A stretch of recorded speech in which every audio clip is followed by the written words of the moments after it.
Story 1. I do stand-up comedy sometimes. I was performing at a bar and restaurant and was sitting in the back taking care of some emails while waiting for my set time. I went to the bar to get a drink and had a chat with the bartender for a few minutes. Then I got the signal that I had 5 minutes until the show, so I went back. When I got to the back room, I realized I'd left my phone on the bar, so I ran out again to collect it. Enter Karen, not her real name, of course.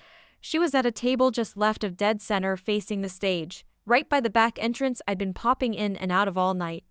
She was in a big group of 6 or 7 people, but even in my brief forays out, I could hear her shrill voice dominating their conversation. I guess here is as good a place as any to mention that I was wearing a yellow sweatshirt and cargo shorts, while the servers there wear all black. Karen. Sir, excuse me, sir. Me, what's up? Karen, can you check on our food, please? All we ordered were some wings, and it's been like half an hour already. Me, your server can help you with that. I'm not a waiter. Karen, what? Oh, dish boy, line cook, whatever. You work here, so just when you go back there, ask about my food. Me, oh no, you see I'm... Karen, no, I get it. You aren't a waiter. But do you work here? Me, kind of. Let me explain. Someone in her party, I don't think he's a waiter. Karen, quiet, okay? I've got this. You work here. You can bring me my food. Just a quick little, trot, carry. Boom, done. Karen, why not? Others in her party? Karen, oh my gosh, quiet down. They tried to wave me away. I was weighing in my mind whether walking away had a higher chance of getting me fired from future gigs there or staying and getting into it with her did. I was just going down the stay and get into it with her track when the MC got up there and said, "Now a special treat for our patrons tonight, local comedian." So I just stopped myself, locked eyes with Karen, and walked backward to the stage, unflinching. I grabbed the microphone, and her table was cracking up, realizing what had happened. And I said, "Well, I'd hoped to do a show for you tonight, folks, but it looks like that won't be possible." Apparently, I'd been reassigned. I started riffing about people who think you work there when you don't and accuse you of lying and how absurd a concept that is. But then it was too perfect. The waitress came out with wings and headed straight for her table. I knew the waitress. I'd performed here before. So I transitioned and said, "You caught me, lady. Can't hide anymore." And I grabbed the wings from the waitress and said, "Oh, Donna, I see you trying to hone in on my section. Can't you see this is my table?" Throughout the rest of the bit, I would go over and fill their water glasses and bust their plates. Whenever I hit a dry spot, I was like, "All right, hold on, got to check in with my customers. Can I interest you in any dessert? How are we doing over here? Speak into the mic, please." Karen hated it, but the others at her table were dying laughing and would sometimes flag me down for water or appetizers. The set ended, and Karen went to file a complaint. Her friends or coworkers, whoever they were, tried to stop her from doing so, and some left the venue because of her. A couple stayed back to try and defend me, and I told them not to worry because the manager and I were cool. But they got to see for themselves. The manager is an old-school Armenian guy and has no tolerance for this nonsense. This particular venue was a biker bar before the area got gentrified, so he's used to dealing with way rowdier customers than Karen. She was going off about mistreatment at the hands of his employee, how I was probably not licensed to be a food server, and that she wanted something done. The manager played dumb just to see her get worked up and said, "Who? This guy?" Even though the entire floor saw me give her a hard time, Karen shouted, "Yes." "Manager, he doesn't work for me." Karen, what the heck are you talking about? Manager, it's 11:30 p.m. He worked for me from 10 o'clock p.m. until 11 o'clock p.m. That's what I paid him for as a freelancer. That's over. Now he's just some guy. Karen, well, when he was working for you, he was rude and obstinate. Me, what? On stage? Of course, I was obstinate. It's not that kind of show.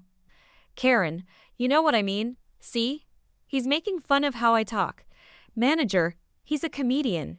That's what I paid for. Karen, I was a customer treated poorly in your establishment. He was acting as a server here when he served me, and I want a refund on my meal, or at the very least turning dramatically to me. Gollum voice an apology. Me, alright, I might have been a little rude towards the end there, but in my defense, she didn't tip. Manager, is that true? Did you not tip? Karen, why would I have tipped the comedian? Manager, I thought you said he was acting as a server. Karen was a little tipsy at this point, so somehow drunk logic convinced her that smashing a glass would get her point across. All it did was get the manager to have her bounced.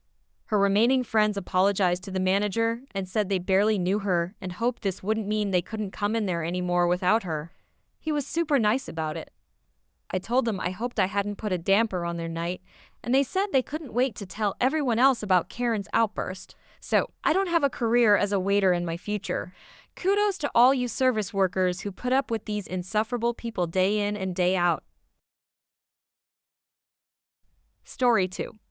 Someone in my friend group keyed me in on this lovely subreddit after they had a good laugh at some of my stories. Over the years, I've grown to loathe people who treat retail employees like garbage, and I go out of my way to make a fool of them, so I'll share one story now. I worked for years in retail before switching careers.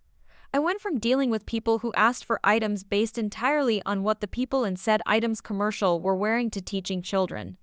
This story makes me think the children are by far the smarter breed. For a while, I worked as a trainer for a very popular cell phone company. I would regularly visit cellular carriers, do events for customers, and train employees on relevant new features and items, so I was almost always dressed very well. The most dressed down I ever got was a polo, dress pants, and dress shoes because I wanted to give a good and professional impression. However, my style of dress came with the greatest Karen bait known to man, a silver name tag. Beyond the hundreds of times I was mistaken for an employee while at the stores, this story takes place when I went grocery shopping after work one evening. That should be enough background, so on with the actual story. I had finished up later than usual and was browsing the groceries for the next couple of days at a semi-supermarket whose logo is a bullseye. I had a cart with several frozen items my wife loves, some snacks for my son, some dog food for my dog, and various other small things to carry me through. I was browsing some spices, debating on if I had enough of a few kinds to make chili when I heard a faint noise behind me. I squeezed in a bit closer, trying to be sure I wasn't blocking the aisle. No sense in being rude, right? A second or two went by, and my spider sense began to tingle. And then, dear reader, I heard the dreaded sound that in the retail wilds is both terrifying and amusing depending on how far away you're standing. Excuse me, yes. The mating call of the wild Karen. I turned around to see a specimen of at least 40 years trying desperately to be mistaken for her own daughter in what I can only assume was a pair of yoga pants, furry boots, a shirt that was strategically unbuttoned, and a huge pair of sunglasses acting as a solar panel for her "Let me speak to your manager" haircut. My desperate plea for clemency in the form of her own ability to notice a mistake came immediately as I pushed my cart further away and swept my arm where I was standing. Sorry, didn't know I was blocking you. But alas, this story would not have made it here if that was all she needed. No, Karen did not want to graze the spice rack. She had used her cosmic powers on me without my realizing, you see, because now I was no longer shopping for dinner. I had been granted employment. And Karen was not pleased with my performance so far. No, I need you to help me find some food item I don't want to malign by naming. I am a smart aleck by nature, you can tell, and my wife often jokes that I'm paid well to tell people where they can stick it and make them happy to hear it. But these skills are lost on the wild Karen. So is the fact that the store uniform is khakis and a red shirt, while I am in a blue and white dress shirt, dress pants, and wearing a company logo jacket that doesn't remotely look like an employee's. I decided to assume she's perhaps dazzled in bright lights without her solar panel glasses guarding her beady eyes, so I smiled and politely said, "I'm sorry, I don't work here." Her eyes narrowed, now looking like the shining black of a shark, and the games had now begun. "You're wearing a uniform, don't give me that nonsense. You can put up that garbage when you're done doing your job." My eyebrow rose, and in my head, I heard the ringside bell. Okay, Karen. Game on. So in my best, I really don't hope you're run over by a stray water buffalo voice and smile. I said, "What was it you needed help finding, ma'am?" I saw the flinch. I said, "Ma'am," and she didn't like it. "Don't show weakness now, we've only started." But in the same condescending tone, she wailed, "I need this item. Now show me it." I nodded and pushed my buggy along as I headed to the rear of the store. She didn't look pleased that I was bringing the buggy, but if she said anything, she did so under her breath, and I knew soon enough she'd have plenty to complain about. So I savored the moment where the only sound was the slap-slap of her boots ricocheting off the floor and on the heels of her feet inside. I walked several aisles. After a dozen, she started to huff and puff, and I could hear the faintest grumbling about why it was so hidden away. Why did she have to walk so far, etc.? Not directed at me, but I'm not deaf, so I could hear her childish tantrums just fine. Thank God she couldn't see the evil smile on my face. Passing the last row of groceries, I hung a left, passing seasonal, candies, luggage, travel, etc. She was behind me in such a blurry huff of muttering anger. I didn't know if she was questioning the marital status of my parents, the life choices that brought her here, or both. But she was not happy, and it sounded more and more like a car that wouldn't start and less like a person talking to themselves. As we reached the book section, I wheeled the cart right over and started down an aisle. Now the Karen was really angry. "Where the heck are you going?" "I'm looking for item. If you're too stupid to find it, then maybe I should be talking to your manager." This was drawing a crowd from the nearby electronics section. My plan was working out better than I'd hoped. I stopped in front of the small children's section and grabbed a thin copy of what's basically a toddler's first spelling book. A few letters playing with a small child on the cover and a title about learning the first few letters of the alphabet. Perfect. Walking back to the red-faced Karen, I offered the book.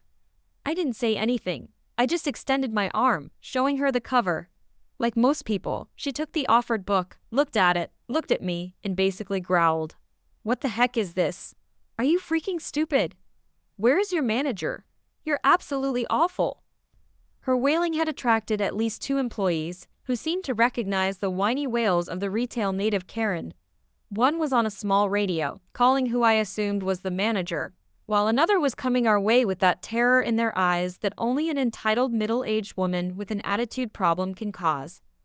With a smile, I gestured to the book in her hands and said in my absolute best customer service voice, "Actually, ma'am, I thought since you can't tell the difference between a customer and an employee, you must not be able to read, so I figured this book can help."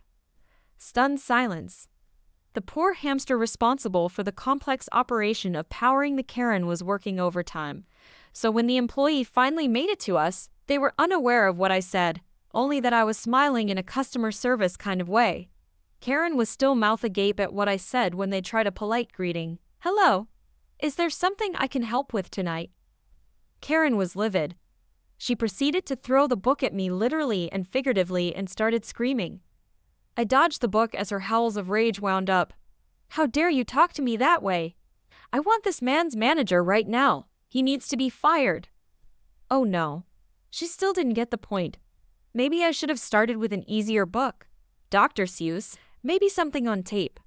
She hadn't slowed down, was cussing like a rabid honey badger high on angel dust. And somewhere in that string of expletives were words that vaguely made a caveman-type sense. Short phrases mostly. The employee was trying desperately to put out the fire that was Karen. Her face was so red, I swear smoke was coming from that horrible dye job. And the distant employee on the walkie was obviously begging for a manager or a priest. I stepped back, away from any flailing pieces, and just waited politely. Taking a second to text my wife that I was held up, and to expect a good story when I got home. Her response, because she knows me, "What did you do now?" I love that woman. When the manager arrived, they must have been fresh out of priests. The woman was pulled to the side, and he spoke to her, trying to calm her down. The employee standing near me looked at me and, with a bewildered look, asked, "What happened?" Not wanting to spoil the punchline, I just kind of made a face and softly said, "Didn't the haircut clue you in?" Big mistake. The employee chirped with laughter, which he quickly choked off. I don't think he expected me to know the dorsal plumage of the wild Karen. But Karen heard the sound and went from slowly lowering to a shrill string of complaining, back to seething anger. Once again, she all but frothed at the mouth. After another few minutes, the manager got her to step aside and came over to talk to me.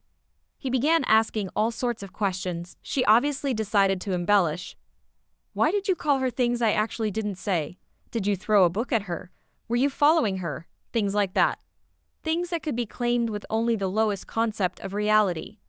So, in a pleasant voice, I explained how I was shopping, and she demanded I show her where an item was and refused to accept I didn't work here.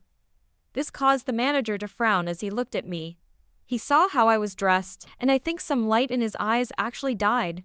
Probably realizing he had to think worse of humanity than just 5 minutes ago, and it took another piece of his soul with it. I've been there. So I smiled and nodded as I saw him reason out that I was basically kidnapped to find something for this woman, and all the tumblers in his mind seemed to fall into place. He must have seen this type of thing often enough to know what happened, or close enough. But I nodded and said, since she can't read and might be colorblind, I got her a book on the alphabet instead. I figured if she knew how to read, it would fix all her problems.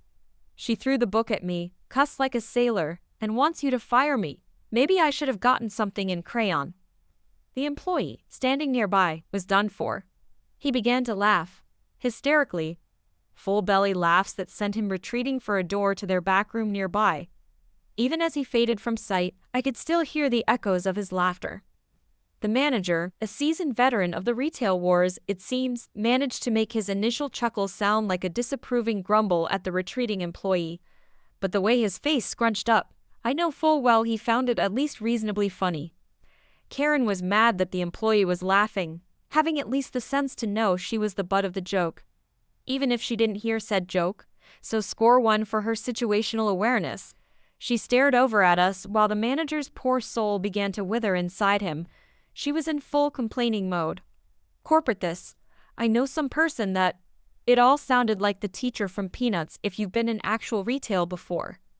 Turning with an admirably straight face, the manager held up a hand and silenced her through his weird Karen charming powers. Ma'am, again her eye twitched. I'm gonna have to ask that you stop harassing other shoppers and keep the volume down. A vein in her forehead began to leap from the skin and do a little dance as she wound herself up for another tirade. He was the one harassing me. She almost reached around him, jabbing her 2.99 press-ons at me like the predatory talons she wished they were. The manager, not happy with basically having her almost trying to wrap herself around him to get to me, held up his hands and in a very firm voice said, Ma'am, you need to calm down. If you can't, then I'll have to ask you to leave. The blubbering, incoherent Karenisms that followed don't translate well to text. If I had thought I could get away with it, I would have recorded it with my phone. As it was, she protested, swore, threatened, and actually raked her arm down a shelf in a tantrum, knocking down almost everything as she screamed at the manager. And that's when I knew what was coming. She wasn't going to be asked to leave. Oh no. At this point, she was about to become a captive audience. The manager called for someone in the clothing department and overwalked 2 women who, God bless them, managed to wrangle the woman and begin escorting her to the front. The employee who'd walked away laughing came over and escorted me back to the grocery and told me that she was going to be detained and barred from the store. He was in a good mood, except maybe having to clean up her tantrum, and we joked about the vast level of stupidity we'd been graced to see. A few minutes later, I checked out and was walking to the door when 2 police officers walked in, looking rather annoyed. I left with a smile on my face. Moral of the story, kids? Never inflict yourself on random people and assume they have to put up with your nonsense. You never know when you'll meet the crocodile hunter of Karens.